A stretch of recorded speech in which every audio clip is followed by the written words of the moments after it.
I actually hate myself. What am I doing? Oh, I don't like how I look. I need to exercise more and I'm not going to be happy. I don't deserve happiness until I can achieve that. This is the worst thing that could happen to anyone. This is horrific. My day's ruined. That's actually very different to how I think now. Focus on the now, focus on the present moment and what brings you joy, and do exactly that. You have cracked the code. All right, in today's episode, to wrap up the year, the final episode of 2025, I've got something super special for you. For the very first time ever, I am bringing on an old client of mine to share her story of transformation, of what it was like to go through an experience with a health coach and the things that she uncovered, the sustainable lifestyle behavior shifts that she has made, and how through our work together, she now embodies joy. She is thriving, she is glowing, radiant, and truly set up for success for the rest of her life. Without further ado, I'd love to introduce you to Jessica Meacock. Let's dive in.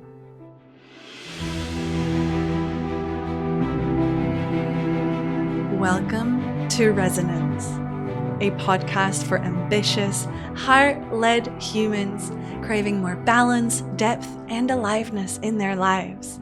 I'm your host, Vic, health coach, yoga teacher, facilitator, and fellow high achiever, learning to live in tune with my nervous system, not against it. And this space is here to remind you that you can have it all. The career, the success, the fulfillment, all aligned with your truth.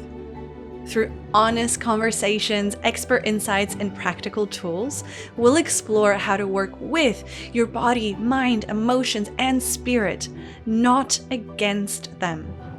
And the best part? You don't have to stay stuck in survival mode to get there. Because true well-being is not about being perfect. It's about being in resonance. Let's dive in. All right, so just a quick intro to Jess. Jess is an old client of mine, so we no longer work together because most of the time in health coaching, there comes a point where you are so set up for success that you can continue on your own trajectory, and you have built the self-efficacy, you've built the tools, the capability to really thrive forever. And of course, I'm always here, sometimes we have bigger seasons, etc. And there is power in community and group containers for that ongoing accountability and support. However, there's no scheme here to keep you for forever. You are set up for success once we find the root causes of some of the things that have been keeping you stuck. Once you uncover the limiting beliefs, and not just uncover them, but work through them to the point where they seem so surreal that the memories are fuzzy. They feel like they're in a long distant history. This is Jess's experience. So Jess and I met at an event, and we kind of stayed in each other's circle, and then we worked together for about a year or so. And in that time, I have witnessed Jess go through such a profound transformation, and it's been a really special full circle moment to share this episode with you, because today is the first time that I have connected kind of in real time virtually with Jess since our last session together. And so I was also really curious as to where she's at in her life and kind of what's present for her today. And so what you're going to hear from this story is really a relatable, real life, everyday person who used to be super hard on themselves, super perfectionistic, always feeling like they're not doing enough, trying to match what they're seeing on social media and in the gram, and trying all these things that are really not sustainable because they're going too fast too soon. And you're going to hear exactly what Jess did in order to actually achieve sustainable lifestyle change, to get to a place where now she finds joy right here, right now, in every present moment. And it's not some plastered woo-woo spiritual bypassing kind of joy. No, like I can see how authentic and genuine this is for her. And we dive into so many other really important and relevant topics. We're going to speak about things like social media addictions and actually how she quit Instagram. Believe it or not. Yes, this is quite an interesting one. And we're also going to touch on hormonal birth control, coming off of that, and the alternatives that are available to us that doctors don't tell us about. So there's so much juiciness here in this story. I hope that you can see a part of yourself and your lived experience in what Jess has had the courage to come on and share. Without further ado, enjoy the episode. Take us on a walk, on a drive, whatever floats your boat. I'll see you inside. All right. Welcome, Jess. Thank you so much for coming on to Resonance, coming onto the podcast. It is an honor and a privilege to have you here. Thank you for having me.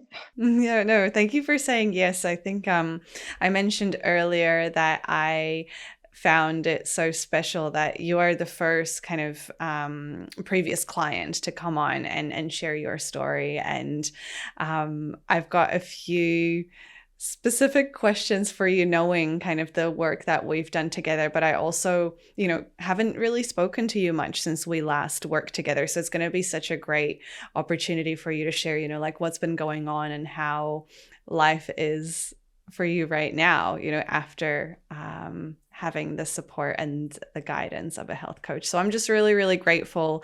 And before we dive in, I just wanted to give you the opportunity to introduce yourself, maybe share a little bit about you, who you are, and your story. I was a bit hesitant at first to come on the podcast because I felt they were a space for people who had stories. Like when you say my story, I feel like, it doesn't have that beginning, middle, and end. I've just sort of been chugging away, living my own life. And I was like, what do I have to share that's worth sharing? I'm just an average person. But then I thought that's probably exactly why I should come on, because that's what most people can relate to. And even if I have one little tidbit of information from what I've been through that helps one person, that's of value to me. So that's what I hope to get out of it. But yeah, a bit about me. My name's Jess, obviously. And yeah, I met you, Vic, almost 2 years ago now. I think so. Yeah, 2 or 3 years. Wow, time flies. Yeah, and I was at a point in my life where I suppose I'd always been, where I was just wanting to make changes but not being able to. And in those last 2 years, I've been able to make some of those changes, but not in the way I anticipated, which I suppose is what we'll get into. Yes, definitely. And I mean, thank you for naming the fact that, you had this hesitancy to come on. And this is like a big part of what Resonance is about. It's kind of this melting pot of, yes, of course, I share some wisdom. Yes, I bring expert guests on, but then it's also about bringing everyday normal people like yourself so that there is that relatability. And in that mutual story, there is always a golden nugget of wisdom where someone will be able to see themselves in what you have been through. And yes, it's been, such a profound journey to witness your realizations and your transformation. And so I guess with that in mind, maybe talk to me a little bit about where you were in your life when we first met. Like, what was reality like then? What's been going on? Yeah, I mean, at that point in time, I've been through, I just suppose, like a cycle of patterns in terms of, wanting to change in terms of things like eating better and exercising more and doing more of what I love, but then jumping into that in a way that wasn't sustainable, and then hating on myself, thinking I'm not good enough. And I think that's a pretty common story for a lot of people.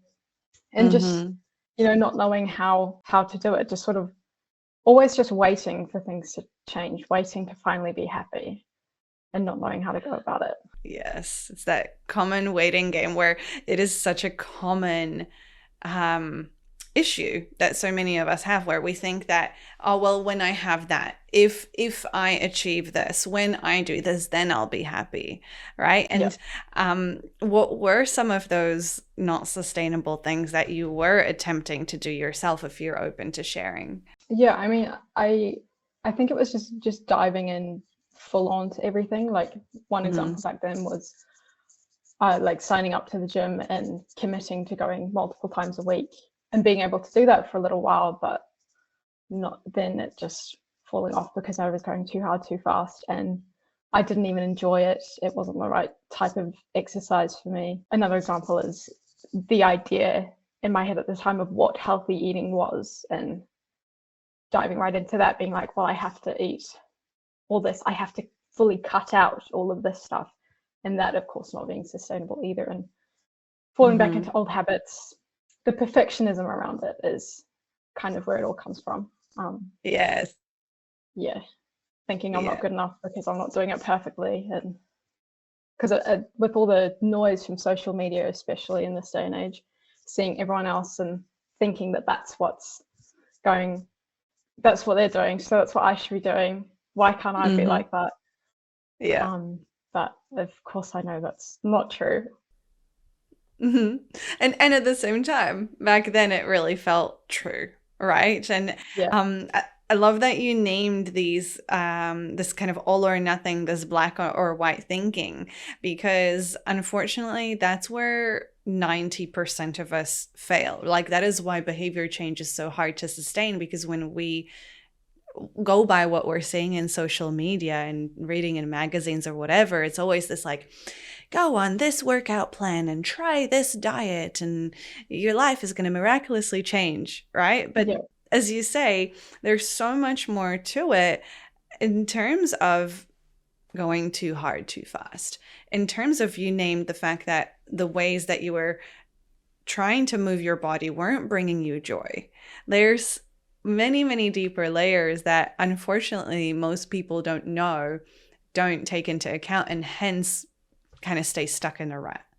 And so you named the perfectionism, and I vividly recall the moment that connection took place in I still remember the session and everything kind of that unfolded after that. So can you tell me a little bit more about what life was like before the awareness of that perfectionist mindset was there?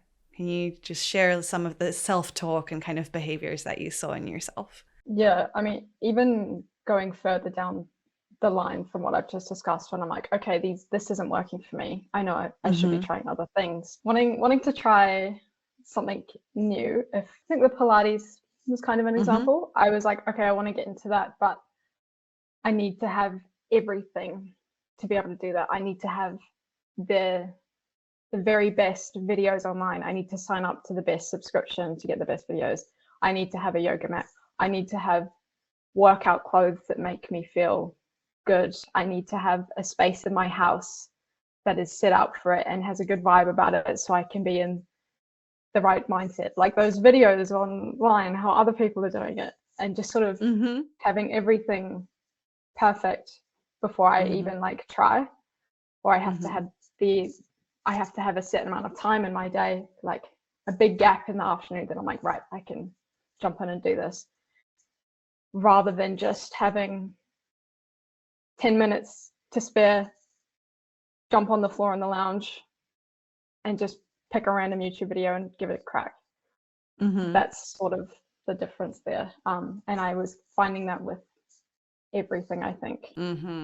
Yeah, you shared, I recall examples as well of like nutrition plans and being really specific in the things that you can and cannot eat, and like trying to almost over plan yourself, if that makes sense. Which, correct me if I'm wrong, like I remember that generally planning isn't your favorite thing in the world, right? So it's sort of like you were trying to set yourself up in a way that wasn't quite matching your preferred style of working with yourself? Yeah, I mean, that's another perfect example. I thought I had to be a planner to have my life on track. I thought I had to have everything down to a T to fit in everything I wanted to do in my day to be the best I can be, but no. Mm-hmm. I need a little bit of planning, but I don't like having that sort of, don't like having it over my head, you know. I like to Yeah. just go with the flow and make things, yeah, I mean, that's what I've learned, to make things work in a way that works for me. That's it. That is the golden nugget right there, like making things work for you, right? Because we're all so different and we all have different personality types. And like I'm a planner through and through. And then, you know, someone like yourself or many other people I know in my life, they prefer to go with the flow. Like planning gives them a feeling of like constriction and almost restriction. I don't know if that's true for you, but that's kind of what I've witnessed in others. Yeah, I'd say that's what it's like for me. And I think like one of the things I went through with you in terms of planning was like, I'm going to try this and I think that'll work better for me because this other planning stuff doesn't work. And I tried it for 1 week and instead of being like, oh, I can't do this one either, I just had this moment where I was just like, you know what? I don't give a shit. Like, I don't Yeah. care. I don't want to do this. I'm not going to do it. Who Yeah. cares? And I think that's been a huge unlock, just not caring Mhm. about these ideas that I used to have. Yeah, like you stopped caring about trying to tick a specific box or like match a specific lifestyle or way of being that you were seeing portrayed on social media or through other people, right? Yeah. And on the perfectionist front, um, if you're comfortable kind of diving into this, I would really love to hear your reflections, especially now that it's been, you know, almost a whole year since that realization. What was the initial experience like for you when you started to become aware of this tendency to want everything perfect, this feeling of not being good enough? And if it's not good enough, then why bother? Like, what was that time like for you? I'd be really curious to hear. I don't really remember all too well, but I think it was just like, I suppose, a moment of, again, like really, like, why am I doing this? Like, Mm-hmm. I think it kind of went hand in hand with the the unlock of knowing what my values are and kind of what I want out of life. Mm-hmm. Um, Yeah. and I figured out for me that like joy is the one thing I want. I want to be living every day with joy. And Mm-hmm. what do I need to be doing to achieve that? That's sort of the only thing I want to be thinking about. And that perfectionism to have everything perfect, that's not bringing me joy. Mm-hmm. So why am I even bothering? Mm-hmm. Um, yeah, and I think it was sort of figuring out those two things at the same time, Yeah. and everything started to fall into place a bit better after that. Yeah. Yeah, definitely. And I vividly remember it was that catalyst for everything else that followed in your life. And I know you had some other events kind of come in that I guess catapulted that transformation. And at the same time, it was like someone flipped a switch. Like as you say, you know, beforehand you were attempting all of these lifestyle shifts and changes and things that you had kind of tried before but were hoping to I'm going to say quote unquote achieve with the support of a health coach, right? And then we continued pivoting because again, all this work, right, behavior change is all about finding what works for you uniquely, and we started to scratch the surface on a few things here and there, but it really wasn't until you were able to uncover that deepest root limiting belief that is like it was the domino that made all the other dominoes fall into place. And I can still vividly remember a lot of the things that kind of happened afterwards, but I'd love to hear from you in your own words of like, okay, what happened after? What did the after look like for you? It's funny because you can vividly remember, but it's all kind of a blur to me. Like Yeah, if that when tends to happen. I will actually just name that as well, just because when we change and when we become this new version of ourselves, we become this new person as you are here today. that old version of us feels like a really distant reality. Like it's like it almost feels like a foreign, different person. I don't know if that's kind of your experience. Like I can't remember what I used to think. It's like, who was she? Yeah, yeah, like the past 2 years, like a lot has changed, I think, but I can't name specific points. I don't, it's hard to say Mm-hmm. how exactly everything's changed, but when I look back 4 years ago at how I was, I'm like, that's actually very different to how I think now. Um, Mm-hmm. yeah, but Yeah. it's weird how the timeline just kind of, you're like, oh, that happened. Yeah, exactly. And it's like a little full circle moment for you, right? And like I'll share some of the bits and pieces that I can recall, from the doing, but I would actually love you to name the being and the feeling of it. Like how do you feel in your life now compared to how you used to feel, say, 4 years ago? Yeah, I mean, I said before it was that just waiting to be happy, waiting for things to change before I Yeah. can be happy. And now I'm always, every day I'm just trying to be happy, and I'm making choices in the moment to be happy. Like whereas four Mm-hmm. years ago I'd be like, oh, I don't like how I look. I need to exercise more, and I'm not going to be happy. I don't deserve happiness until I can achieve that. Now, again, that I'm not really giving a shit, and Yeah. I'm just like, it's a sunny day outside. I'm going to go for a walk in the bush later on today, and that's going to make me feel really good. I'm also like, I'm going to go out for ice cream with my partner, and that's going to feel really good because that's a choice I'm making. I love ice cream, and I'm going to enjoy the treat. Whereas back then, I'd be like, I'd buy a tub of ice cream and then eat it in shame, like I shouldn't be eating that. It's associating the choices I'm making now with whether it's going to bring me joy, Mm. and then just acting on it and not even caring about a week from now or a week ago, just in this moment. Or what am I going to do even tomorrow that is going to make me happy? Yeah. Wow. Oh my gosh, that is so profound. I mean, because you you have cracked the code. Focus on the now, focus on the present moment and what brings you joy, and do exactly that. And look at how it's on the outside, it might look the same, but on the inside, it feels so different, right? Like from an outsider's perspective, you might see yourself, it's like, okay, cool, eating ice cream, eating ice cream. But I also remember you sharing that experience, like the first couple of times it was coming through, and when you used that exact example as well of like, eating the tub of ice cream just because it was there versus making it an enjoyable experience, a shared moment with your partner, which is where that deeper why and your values of joy and connection and family really shone through.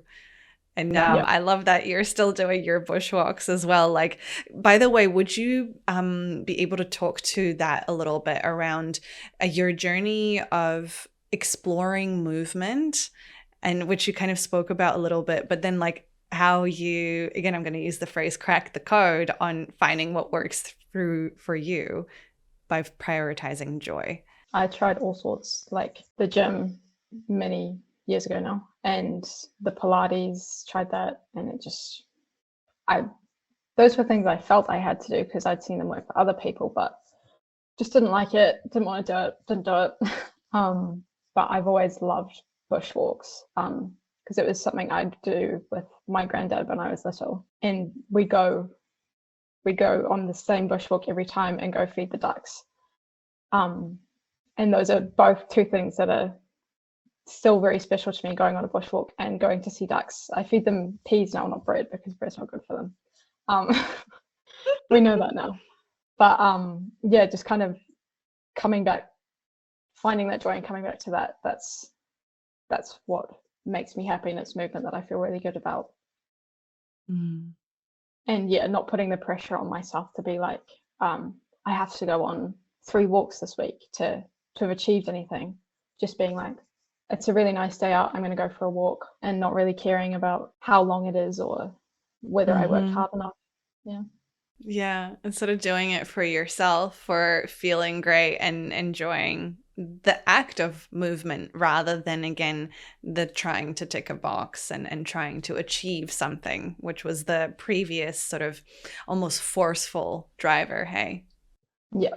it's really all coming back to joy. And I remember so many other little avenues that, this is the power. And I'd love to hear your perspective of this, actually. In coaching, we talk about self-efficacy, which is this concept where as soon as you build trust in yourself and your ability to follow through with a commitment that you've made to yourself the first time, it gets easier the second time, and then it gets easier the third time. And it doesn't matter what new habit or behavior you try and do, right? Like, it's because you've already done something that you would say that you would do, it becomes easier for you to have that ripple out into other areas of your life. And so I'd love to hear your experience, after we finished our work together and kind of you flew off into your own ongoing journey. How has that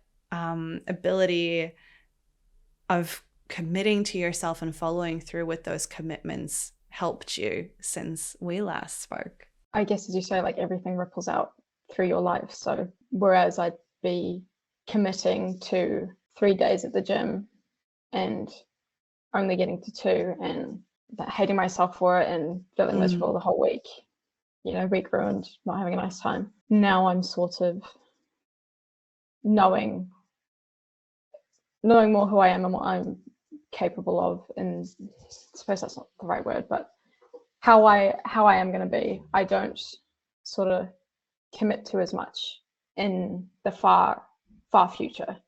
I'm not going to plan my week in that way. I just take it day by day and make the choice to do something or make the choice to not do something in the moment, and just feel good about that choice, because that choice is backed by how my day's already been, how I'm feeling physically, how I'm feeling mentally, and just being like, yeah, I'm having a night in because I've had a long day and I feel good about that because I really need to just lie down and chill. Or I've been stuck inside at work all day, I really just need some fresh air, so I'm making the choice to go for a quick walk around the block and I'm going to feel good about that. And then that just, by not setting those those expectations, I'm happy either way, because I'm just choosing the moment that this is what we're doing. Yes. And the more you do that, the more familiar that becomes, right? And so, like, I'm really hearing in your reflections now that old way of self-judgment, shame, frustration, whatever, like, that person's gone. Like, you are now fully present, fully in just agency and ownership of what your body, mind, and spirit need right here, right now. And I assume a big part of that helped remove some of that judgment had to do with some of the changes you made to your social media habits. Can you tell me a little bit about that journey? Yeah, honestly, this change was huge. It was probably one of the most important changes I made. Completely ditching social media. I get home from work, and that's another thing. I really hated my job because I was alone all day, and I didn't realize it at the time, but connection to other people was really important to me. And working alone all day, every day for 2 years took its toll without me even kind of realizing it. But that's another story. So I'd get home from work at that job and I would be like, you know what? I'm tired. I'm just going to have a snack, sit on the couch for 5 minutes. And then it's dark outside because I've just been scrolling and scrolling. And then I'm like, I actually hate myself. What am I doing? I just have to go to bed now and then do it all again tomorrow. And like, I couldn't even tell you a single video like I saw after sitting there for 3 hours or what, just scrolling. And yeah, it was just depressing, really, and scary, like I'm a grown woman who was able to make that realization and be like, you know what, I'm getting it gone. I don't want it in my life. It's not bringing me joy. And I was able to get rid of it, but it is yeah, it's really concerning for Yeah. children. But we won't get into that. But Well, we can, because I think it's really important to talk to that if you're open going down that rabbit hole. All right, quick pause here. If you are feeling stretched thin or running on empty, you're not alone. I offer complimentary stress reset sessions to help you take a breath, step back, and reconnect with what you actually need. If that sounds like you can book through the link in the show notes at liveandhealth.co, or the link's also in my bio on my socials at liveandhealth. All right, let's get back to the episode. Because, and we spoke about this before as well, like it is literally designed to stimulate your dopamine receptors and to keep you hooked and kind of keep giving you that little rush, as you say, that little like scrolly finger thing. You were mostly on Instagram, right? Not TikTok. Yes, I never downloaded TikTok because I knew it would just wreck me. Yeah. So I just had Instagram. Yeah. I hear that I feel like it's like Instagram on steroids, and I don't really use TikTok. Like I tried to do some stuff for my business, but it gives me nausea. It makes me dizzy how everything's just like so overstimulating, which is probably a warning sign as well that people are on there for so many hours, right? And so you had that realization, and you began to make that connection between how you felt while you were using social media versus all the other things you wanted to do in your life that you found more valuable or more enjoyable, right? But like, what was the actual catalyst that helped you say, nah, enough is enough? What was that like for you? Yeah, I don't remember the exact moment, but it was just so obvious, the feeling I was getting after turning off my phone. Or like I'd get into bed at 8:30 because I wanted to go to sleep at 9 o'clock for an early night, and then all of a sudden it's 10:30 and I'm putting my phone down going, you stupid idiot, what did you do that for? And I also know it's not my fault because again it's designed to just keep you in, but yeah, I think I'd done it one too many times, and I was just like, I cannot live like this is just a waste of my existence. It was just so bad, and I was just like, no, I'm not doing it anymore, forget it. And I do think there's a lot of good things on social media. Like I followed so many pages with like great communities and who'd share like really great people who shared really great recipes and that sort of thing. But yeah, I was just like, you know what, the payoff to see those isn't worth it. I just have to get rid of it.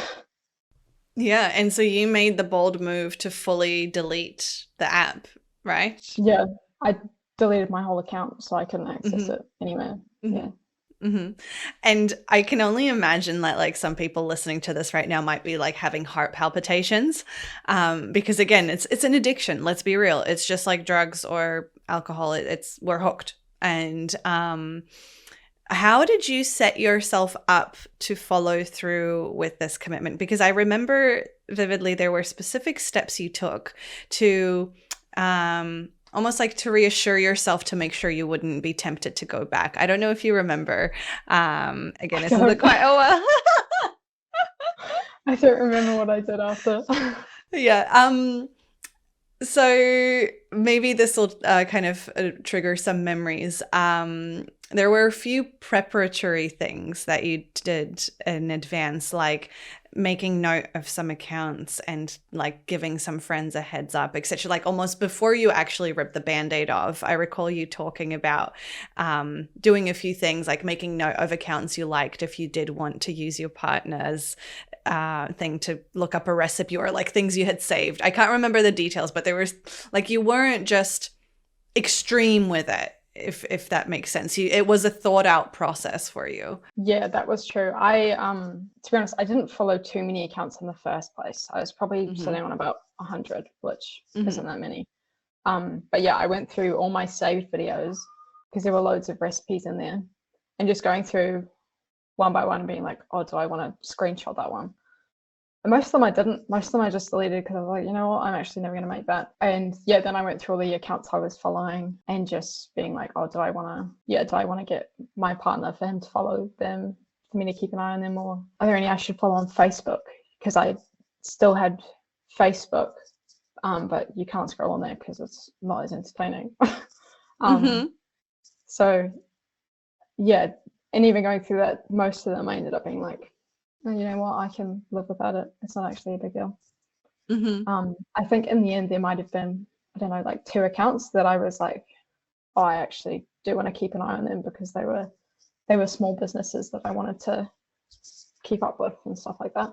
And then once I'd done all that, I just deleted it. Amazing. Yeah.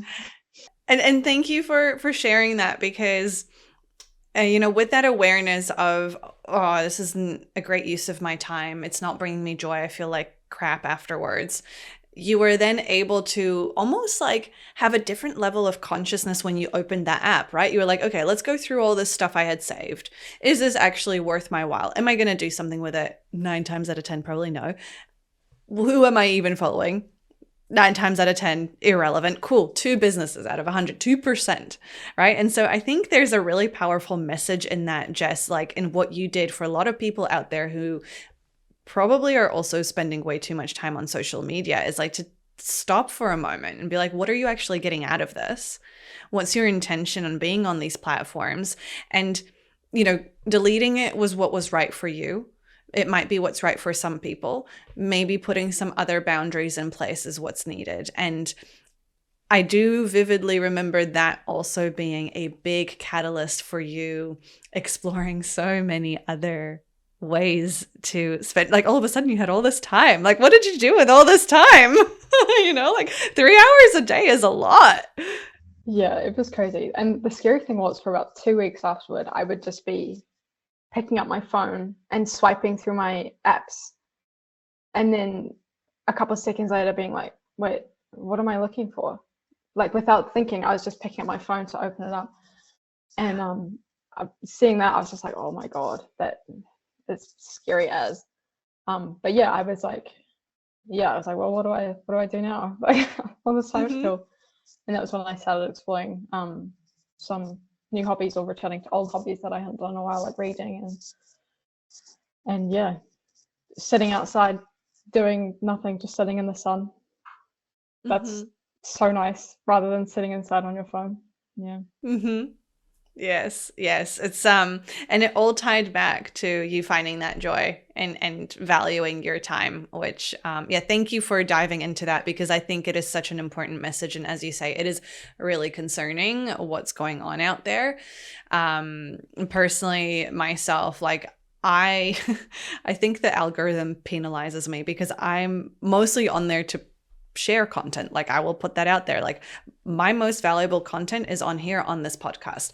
The intention of my social media is to get people on here to spend some more time with me so they can actually listen to what I'm all about and not just scroll past me trying to make a fool of myself to catch their attention in 2 seconds, But a lot of people, they're hooked. And it's most people. Most people are hooked. And as you say, it's that, even just like that motor, it's not a skill, but like this behavior of flicking the finger, right, of doing the scrolling. Like I find that so interesting that your body was like automatically reaching for the phone and swiping through the apps just to keep swiping. It's like, what were you looking for? It's like, wow. I was searching for an app that I couldn't find without even realizing it. I was just like, I'd pick my phone up just to look for an app, and then I'd be like, I can't. And then I'm like, oh, I'm looking for Instagram. That's gone. Really freaky. And the other thing is, I've had quite a few times actually, friends saying, oh, I wish you had Instagram so I could send you these videos. And I'm having to straight up be like, no, I'm not gonna. I don't care if you can screen record it and send it to me on Messenger if it's that important. But yeah, there has been not huge pressure, but just little comments like, oh, I wish you had Instagram so I could do this. And like people will sometimes send me stuff through Facebook because that's an option. But but once it gets sent through Facebook, I can't view it. It's like, download the app to view this. Oh, interesting. So they're like, yeah, it's quite frequently it's trying to be thrown back in my face. But I'm like, no, get away. You're so resilient. Yes. Like, good on you for keeping that boundary high, because these are like these little temptations and they'll keep coming, right? And like, hopefully your friends at some point respect those boundaries. And as you say, it's not that hard to screen record a video and send it. And they never do. So it's clearly not even that important. Exactly. And the thing is, often as well, is that your transformation, your change, the changes that you have made for the betterment of your life, whether you like it or not, are unfortunately a mirror to others. So people in your life who may not have made certain changes, or like basically what I'm trying to say is sometimes you thriving and living in this joy and being kind of totally confident and in your power and in your agency can be quite confronting and triggering to people. So they'll unconsciously, it's not like they're trying to hurt you or anything, but it's our human tendency to try and like, project onto others and be like, no, come back in. It's fun here. It's like, come join me. So yeah, good on you for not biting the poisoned apple. Yeah. And it's quite shocking for a lot of people when I meet new people, like in my new job, and people are like, oh, what's your Instagram? I'm like, I don't have Instagram. And they're like, oh, what? Because everyone has it. And they're like, oh, what do you have? I'm like, you can text me on Facebook Messenger if you want, but you're not getting anywhere else. Yeah, exactly. And I love that. It's to be honest, I see more and more people coming off, which is really great. And it's like, hey, I have a phone, I have a number, I have an email address. If you really want to reach me, like there are other ways to reach me.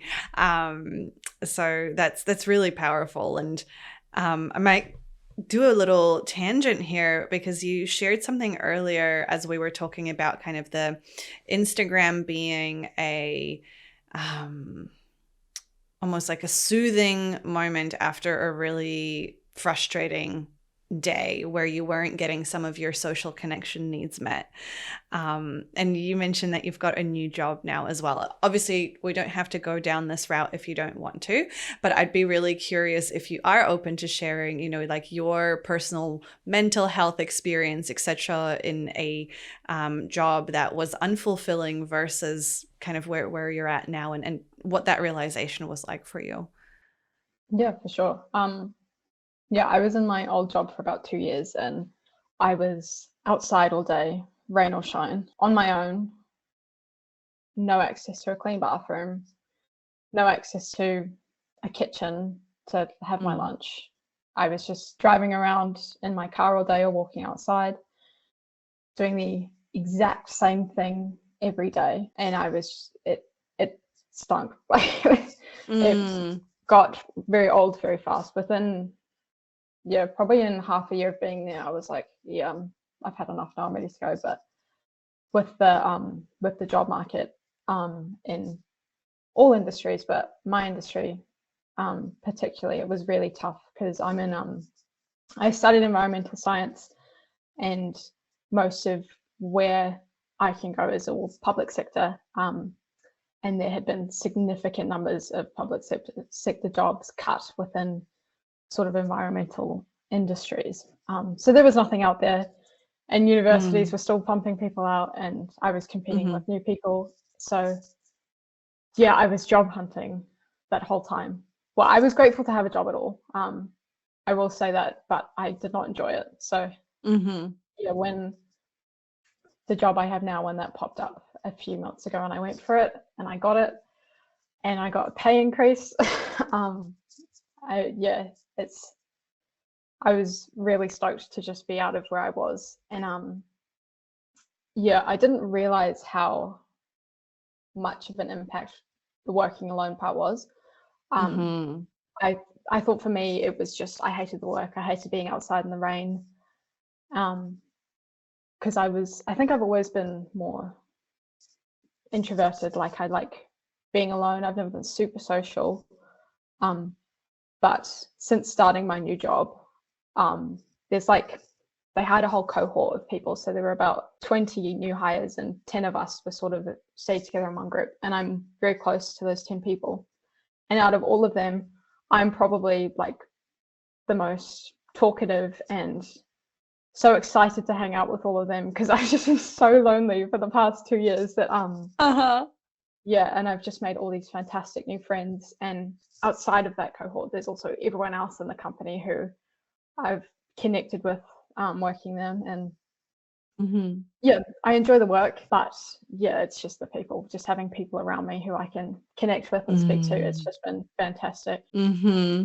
The Maori saying he tangata, he tangata, he tangata is really coming to mind right now, right? It is people, it is people, it is people. And it's I love seeing that for you, and I'm so grateful as well that you have had this experience, because when we finished our work together, you were still in your old job, and that was like the focus area. I remember you were kind of really actively job hunting at the time, and it was known to you that there was a big dissatisfaction with it, but you didn't realize what the exact missing link was. I mean, there's a lot there, right? Like no clean bathrooms, no kitchen, obviously being outside in the rain, like a lot of factors.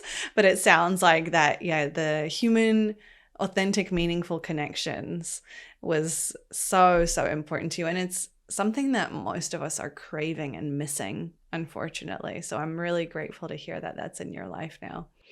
Yeah, it's really great. And one thing I love about my job, and I think it's probably in a lot of public sector roles, we're all a team. Like, we're all in a collective agreement. We know we're all getting paid the exact same, and we're all clocking in at the same time. We're all going off to do our jobs, working together. We finish early, we phone someone up and be like, hey, let me come help you finish because I know you've got a big day today. And we all get back at the same time and clock off and go home. And we're all friends. There's no like individual projects to like work on your own. And yeah, we're all just a big team. And I love just hanging out with people and chatting and not being so alone. Yeah, it's just, it sounds really different, like to be honest, from what is familiar in my experience, because there's really sounds like it's like a community, and everyone's kind of like kumbaya in it together. You know, there's no, from what I'm hearing, like competitiveness and, you know, this kind of dog eats dog mentality that you often see in like your typical corporate white collar suit. Yeah. Yeah. I mean, there's certainly, you know, people who don't get on and little things like that. But as a whole, you know, we clock in at the same time, we clock off at the same time, we help each other out. And you don't have to go above and beyond to be respected. And that's important that you say that, is you know, because especially for people who have had perfectionist overachieving tendencies, being in an environment that doesn't require you to go above and beyond and be a superstar can be really nurturing and healing, rather than re-triggering and kind of mining that well even deeper, right? Yeah, you just go and do your job, have a good day's work, and you've done your bit. You don't have to stress and you realize that there's more to home. life. Exactly. And like you can have moments of joy in life, and you actually enjoy the time outside of work because you're not so miserable that you are trying to tune out and live in the virtual paradigm of scrolling for 3 hours. That was kind of the connection that I was hoping to make as well, of how important we spend most of our waking days at work, and so how important that can be to how we spend our time outside of work can be as well. Yeah, that's huge. Yeah, having a bad day at my old job, to just sit on the couch and have a bad day at home. Whereas even if I have like a bad day in my current job where I just had a long day and some tough jobs, I've had good people around me, and I can come home and be like, tomorrow's another day, but I got to see my friends in the morning, and now I'm gonna cook a nice dinner and chill out for the evening. And Yes. It comes back to presence. Like all I'm hearing from you so much is that awareness and the mindfulness of the present moment. It's like, okay, well that was then, this is now. Let me stay in my agency, stay in my power of how can I make this day great? Because Yeah. I don't know if you can kind of visualize this little graphic, but if we imagine our day and it's just like a white line and then something bad happens and it's like this red dot, right, of like a trigger, and you have now the ability to be like, okay, cool, like the red dot's there, I'm going to process all of that, and then the day goes back to your white line of like coming back to neutral. Versus most people, it's like the red dot and then like the day just becomes this red line because it's like you're thinking and we get in our heads. So my gosh, I'm just so stoked for you, and yeah, where you're at. Yeah, thank you. I do want to caveat everything that you Mm-hmm. said by saying that I'm not perfect because I Who don't want to be is? perfect. And but yeah, I absolutely have moments where I'll have a meltdown, or I eat something that's not so nourishing and I'm not too happy with the choice I've made. Mm-hmm. And yeah, I'll get upset about little things and I'll let it ruin my day. And Mm-hmm. that's fine. Because the next day I'll be like, oh, that was a bit unnecessary, and I'll move on. But Mm-hmm. just taking it day by day. Some days are a bit stinker than others, and some days are better, and that's life. Yeah. That is life. And thank you for naming that, because you're not perfect. I'm not perfect. No one is perfect. And the thing is, like, we glorify this joy and sunshine and rainbows. But the thing is, like, the anger and frustration and annoyance and sadness also has a place. It also serves a purpose. And the more we can let ourselves embody the full spectrum of our human emotion and just honor what is, like, especially as women, we have Yeah. cycles, we have hormones raging. Yeah, there are going to be days in your cycle where you want to set the bloody place on fire. Yep. Yeah. I get upset in my cycle. I don't often get angry, but I'll like one little thing will go wrong. Like if I'm trying to make something and I'm in the middle of making it and I realize we're out of so and so, I'm just like, this is the worst thing that could happen to anyone. This is horrific. My day's ruined. Throw it all in the bin. I don't want it anymore. Yeah. And then my partner will be like, oh, I can go buy some. I'm like, no, it's too late. Everything's already in the bowl. It's ruined. There's no coming back. And then Yeah. like an hour later, I'll be, oh, I'm sorry I acted like that. And Yeah, then the but it's next day just I'll bleed. natural. So Exactly, yeah, exactly. And that's natural. As you say, like, yeah, I think you went to the event, the same event that I went to, where, like Rochelle and Taylor spoke through the cycles. And it's like that luteal phase, that's where, like, my goodness, our hormones are just raging. Like, we will be the most irritable. And so knowing that as women gives us so much power. And it's like takes away, again, the shame and the judgment of the emotion, because it's one thing of having the emotion, having the guilt, having the whatever, but it's another of like the self-flagellation that unfortunately many people, and you and I, used to spiral down and kind of just let that ripple out into negative self-talk and stories for days and weeks on end. Like, there's no need. As you say, it's a new day. Take it day by day, one step at a time. Yeah. yeah. And Mm. it might be of value for me to say here, but I've recently, in the last couple of months, just come off hormonal birth control. I was on the hormonal IUD, and the change has been huge. Like Yes. I had no period for the year that I was on it, and I was fine. I had no pain, obviously, and I was like, oh, it's all good. But I just felt not really myself. But yeah, the last couple months and getting my period back and returning to my cycle, I've just felt honestly more alive.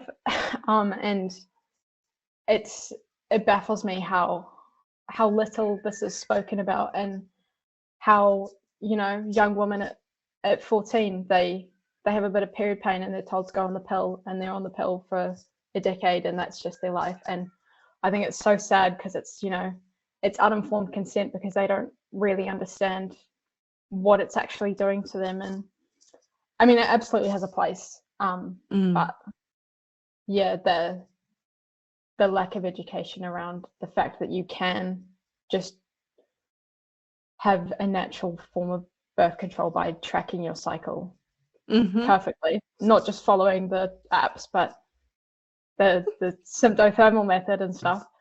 And yeah, I think it needs to be spoken about more, especially because I went to my doctor to get the IUD removed, and she was very much like, "Oh, are you sure you want to do this?" Like, I Oh my can't believe God. there was quite a lot of judgment and pushback. Mm-hmm. She's like, "So how would you feel if you got pregnant?" And I was like, "Well, I don't really want to." And she was like, "Well, what are you going to be using? Are you just going to be using condoms? You know, they're only a 70% success rate." And I'm like, "Yeah, that's because people don't use them properly." But it was just like, I was like, this is a woman who's in the industry, and even that's what she's been told in her career. And I just think it's so sad because there's just so little talk about it, and it needs to be talked about. Oh, thank you so much for naming this, because like everything you have just said is music to my ears. First of all, congratulations on taking the leap and coming off of hormonal birth control, because I know it's like got a lot of prejudice about it. It can be really scary. There's so much misinformation and lack of support for women to do that. And yet, as you say, the symptothermal method works. It is effective. It is, it is safe, and you feel more alive. Like, we're not meant to be suppressing our cycles, because that's what a lot of women don't understand, is that when you're on hormonal birth control, it's just a flat line. And the period, quote unquote, that you might get, it's a withdrawal bleed. It's not an actual period, versus now you're fully cycling. Yes, you experience the full spectrum of emotions that come with the whole cycle, but that's what it's supposed to be like. And I'll make sure to link up. I actually got Taylor and Rochelle to come on the show as well and talk about this a little bit more. So I'll make sure to link those episodes into the show notes of this one, so that anyone who's like inspired by you sharing your story can nerd out on the science. They definitely should. They're both fantastic women, and they have a lot of great information to share. Yes. I love them. And oh my God, same. Funny that, because we met through them, which is a really sweet full circle moment. And also thank you for sharing the experience that you had with the doctor, because there's actually going to be an episode that airs the week just before this one, where I share, the fact that we unfortunately are conditioned to handing our power away to people in lab coats. And we need to start thinking for ourselves. We need to take agency over our own bodies and our own well-being, because I had the exact same experience that you did, Jess. I went to the GP and I said, I don't want to take the pill. I don't want any hormonal contraception. At the time, I was having like all my skin issues and flare-ups, which was inflammation. What can I do? And I didn't know about the symptothermal method at the time. And the doctor says, you can put in a copper IUD. So what it does is it inflames your uterus. I was like, did you hear the part where I said I'm struggling with inflammation? Like, That's crazy. I don't, like, why wouldn't they educate us about it? Like, she wouldn't even tell me it's an option. I had the copper IUD for 2 years. They didn't tell me how it works. They didn't tell me it inflames your uterus. And oh my God. I specifically, I went in there and I was like, I don't want hormonal contraception. This is my first time ever getting contraception.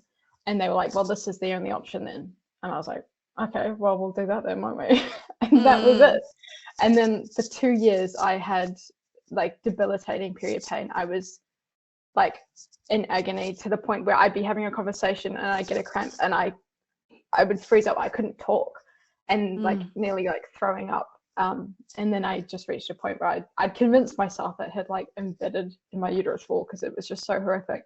I went to go get it out after like 2 months of trying to get an appointment and then cancelling and all that back and forth.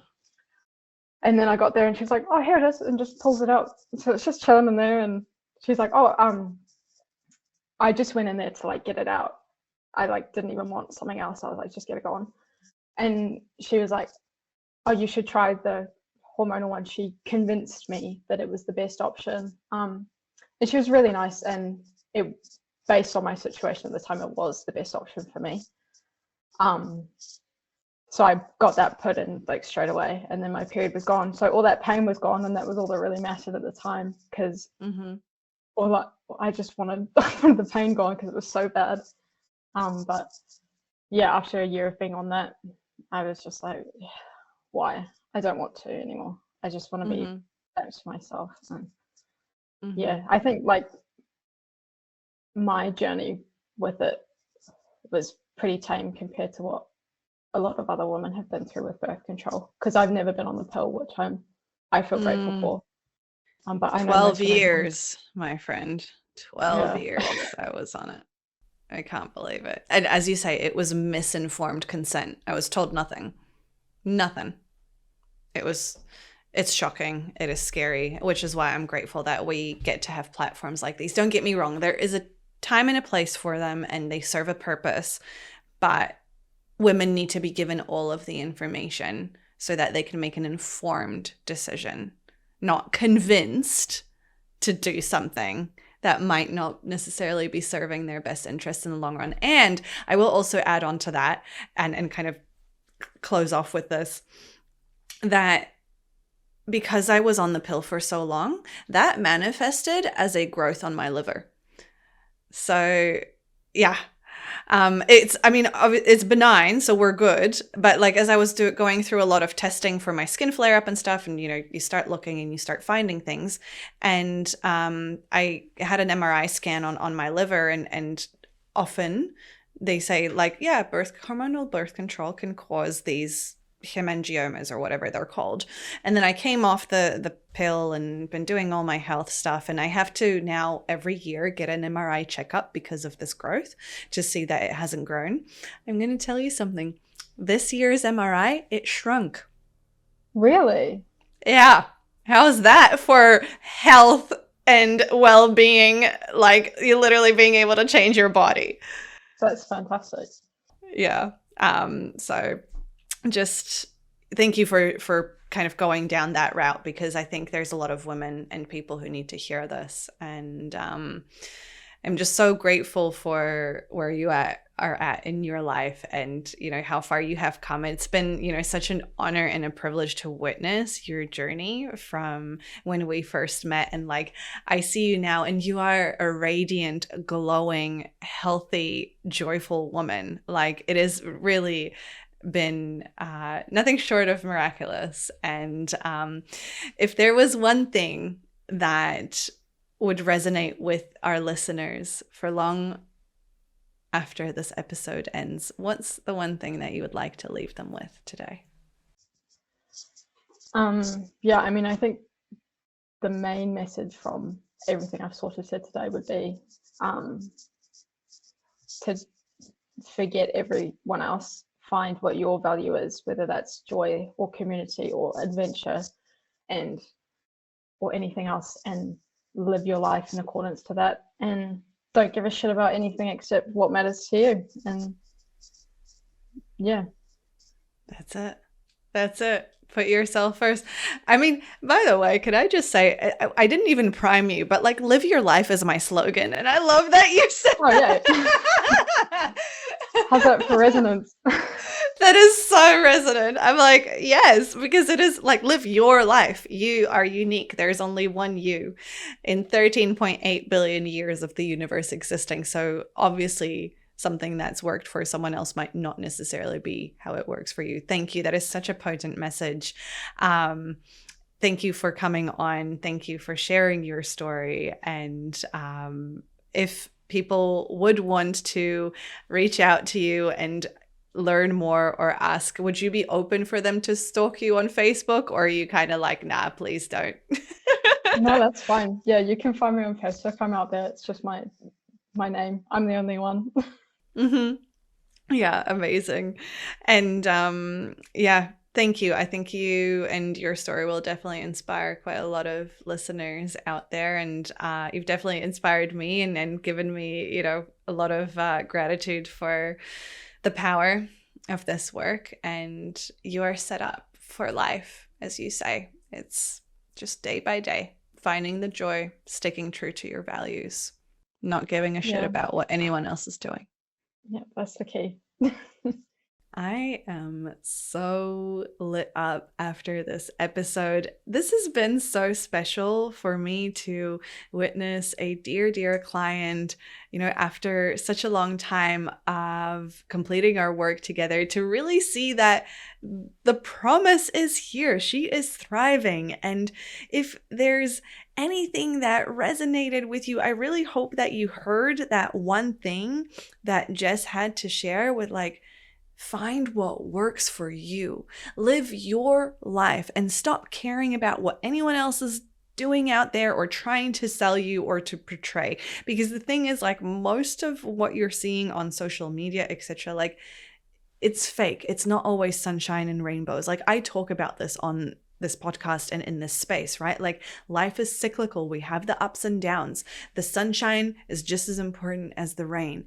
But what you've got to find is your way to know that even in the tough times, even in the troughs, even in the difficult periods, they are just part of the present that you get to navigate and move through. And there is another day. There is more joy, and you deserve to feel joy no matter what is going on in your life. So my invitation to you would be off the back of what Jess said around how important it is to get clear on what's important to you, what your values are, and what drives you. Get clear on your why. Have a proper sit down and journal out on your values. What's important to you? What really matters to you? What makes you get out of bed in the morning? And I'm not talking the alarm or the fact that the dog needs to go toilet. No. What is it that gives you drive and energy, and that if everything else were to go away, what were the things that you would want with you on a castaway island, in an apocalypse, whatever else it is? From that space, once you're clear on your why and your values, you can, with that awareness, start to look at your life and begin to compare how much of your time, energy, effort are you spending here in alignment with your values and your why versus against it or somewhere completely off. And from that space, you can course correct. So again, I share these invitations here for my lone warriors who feel called to walk the solo path. However, this work is much easier done with someone who can walk alongside you to support you, who kind of has the tools and the education and the wisdom to move you through the human behavior change process. So if that is something that you feel curious to explore, I do offer complimentary stress reset sessions. I'll share a little bit more on that in just a moment. But in the meantime, if you just want to start with this, have a little think, sit down with yourself, your why, and your values, and take it from there. And hey, if Jess has inspired you to be actually, you know what? I also have a story to share. Send me an email. DM me. This is what Resonance is about. Yes, of course, I will share great insights with you and I'll bring on expert guests, but I also want to make sure we keep bringing on everyday humans just like you and I who are going through life, whether you're in the eye of the hurricane or you are kind of thriving and living your best life, because you have a story to share and your story matters. So if that has ignited your curiosity, I'm here for you. I hope you have a fabulous rest of your week. I hope you celebrate the entrance into the new year with grace and joy. Look, I'm not gonna lie, I'm gonna struggle to stay up because I barely ever stay up till midnight. So I'll be happy if I see the new year with eyes open, although I'd prefer to be asleep. But anyways, I hope you have a fabulous celebration, and I will see you for the first episode of 2026 next week. Sending so much love. Bye for now. Vic. I get asked by busy women, moms, entrepreneurs, and high-achieving professional boss ladies all the time, how is it that I navigate all of these things and stressors that I have going on in my life? And I'm going to let you in on a little secret. It's not doing less. No, it's not even just the meditation or the yoga. It's none of that. It is the fact that I have mastered how to work with my nervous system and my body, not against it. And so I would love to invite you to the Stress Reset. It is my signature virtual retreat in which we unpack my stress detox framework so that you can finally thrive. You can be the magnetic, radiant woman that you know is deep down inside, rather than that bratty, really moody person who you don't even recognize that's losing her ish at her friends and family. Because I know that it is tough. I know you've got a lot going on. The Stress Reset is your first step towards change. Join the priority waitlist today. The link is in the show notes. I would love to see you there. The views and opinions expressed by guests on Resonance are their own and do not necessarily reflect the views of me, Viktoria Levenberg, Live in Health, or anyone working within the Live in Health brand. This space welcomes a diversity of ideas, experiences, and stories, and part of Resonance is learning to take what aligns and gently leaving the rest. Also, while I am a national board-certified health and wellness coach and deeply passionate about well-being, this podcast is intended for educational and inspirational purposes only. Resonance does not substitute personalized medical, psychological, or therapeutic advice. Always seek guidance from qualified professionals for any physical, emotional, or mental health concerns.